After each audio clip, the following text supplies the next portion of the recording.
చూసారా దేవుడు ఏ స్థితిని తెప్పించాడు. అందుకే ఒక సామెత ఉంటుంది. చిన్నప్పుడు మా అమ్మ అనేది, ఎవరే పడిపోయిన గోడలు పడిపోయినట్టే ఉండవురా అనేది మా అమ్మ. నిజమే, ఆ సామెతలో చాలా అర్థం ఉంది.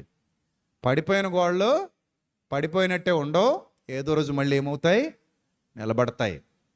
ఇంకో సామెత చెప్పేది, గరికి తిన్న గాడిదే పోతురా, గరికి మళ్ళీ చిగురుస్తుందిరా అనేది.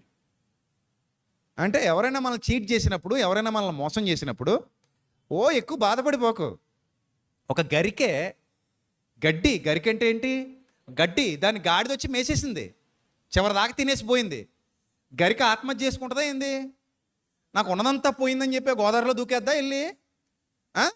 టైం ఇస్తుంది, వర్షం పడుతుంది, పచ్చగా మళ్ళీ చిగురిస్తుంది. కానీ గాడిద నోరు కోసుకుపోద్ది. గరికకి చివరి పవర్ ఉంటుంది.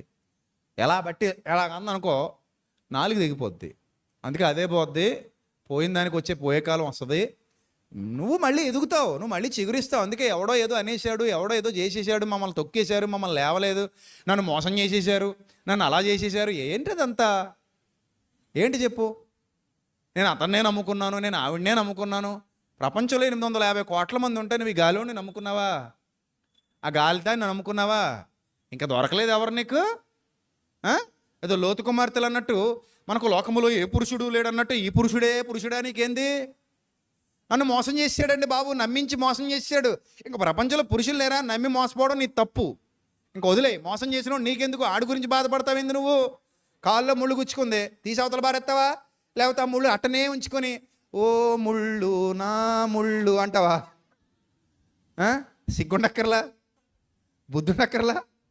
ఆ గుచ్చుకున్న ముళ్ళు తీసి అవతల పడే, మళ్ళీ రోజు కాల్లో దిగిన ముళ్ళు తీసుకొచ్చి కంట్లో గుచ్చుకుని ఏడవకు.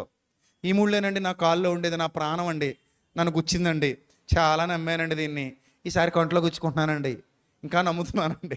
ఆ తర్వాత బుర్రలో కూడా గుచ్చుకో, 30 రోజులు పోద్ది. అరే మోసం చేసినండి రోజు తలుచుకుని ఏడుస్తామండి, సిగ్గు లేకుండా వదిలిపడేక. బాగానే పోయాడు అనుకోవాలి, మోసం చేసింది బాగానే పోయింది అనుకోవాలి. వాళ్ళు తలుచుకుని ఏడుస్తానంటే ఇంక నేను ఏమనాలి?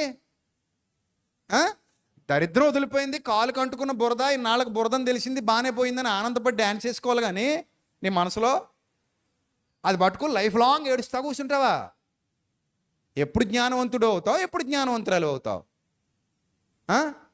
నీ కాళ్ళ మీద నువ్వు నిలబడు, నీ గురించి నువ్వు తెలుసుకో. మొదట నీ సామర్థ్యం ఏంటో తెలుసుకో, నీ శక్తి ఏంటో తెలుసుకో, నీ బలం ఏంటో తెలుసుకో. నీకు టైం వస్తుంది, ఆ టైం కోసం ఎదురు చూడు, అంతే.